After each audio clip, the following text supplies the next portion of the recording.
Listen, when a fund restructures, and it will happen, whether you like it or not, that's when the real fight for your rights begins. This isn't just about paperwork and clauses. This is about control slipping through your fingers while everyone around you is trying to rewrite the rules without you. And yes, that's frustrating.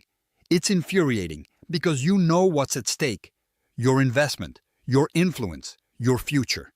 If you just sit there hoping that everything will stay the same, you're setting yourself up to get burned. Here's the brutal truth. Investor rights don't automatically survive a restructure the way you might want. They get tested, they get challenged, and oftentimes they get diluted or outright kicked aside. If you think fund managers or GPs will roll out the red carpet to protect you, forget it.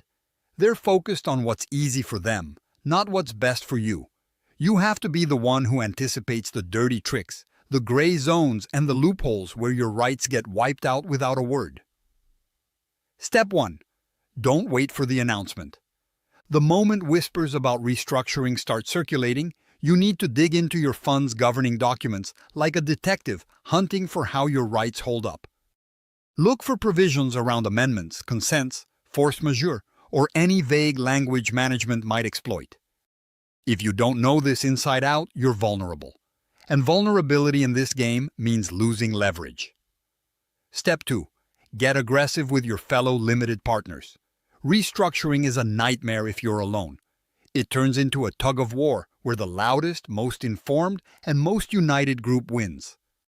Don't just passively wait for updates from the GPs. Mobilize your LP community. Share intel, align on key points, push back when anything smells off. The power is in numbers, but only if those numbers actually talk and act. Step 3. Remember your rights are only as strong as your preparedness to use them. That means legal readiness, yes, but more than that, political readiness. If this deal puts you at risk, don't hesitate to call out the GPs publicly or through advisors. Demand transparency, and if necessary, threaten to block the restructure.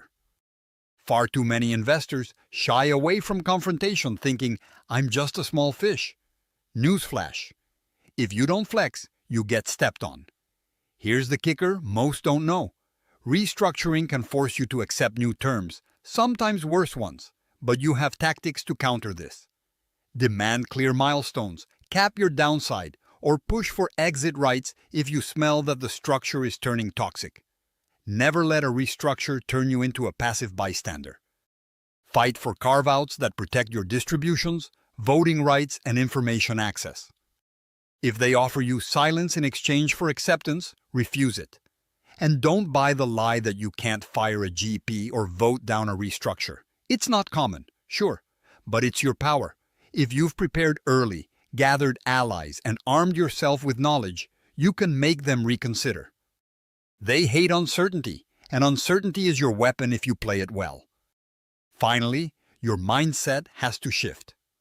Stop being a victim of legal jargon and crypto-political chess. Others play without your input. Own the fact that in fund restructuring, you're not just a checkbook. You're a partner who refuses to be sidelined. Keep your eyes wide open. Stay ruthless with your questions, and never let rearrangement happen on your terms without your absolute say. This is not about luck or waiting for a perfect moment. It's about creating that moment by pushing, probing, and breaking the silence before the deal is done. If you walk away from this knowing one thing, let it be this. When funds restructure, they aren't playing by your rules. It's on you to make sure you don't lose your ground quietly. So gear up, get sharp, and never let a restructure catch you off guard. Your rights aren't gifts. They're battles you have to win every single time. Subscribe to our YouTube channel and visit the featured link to discover more.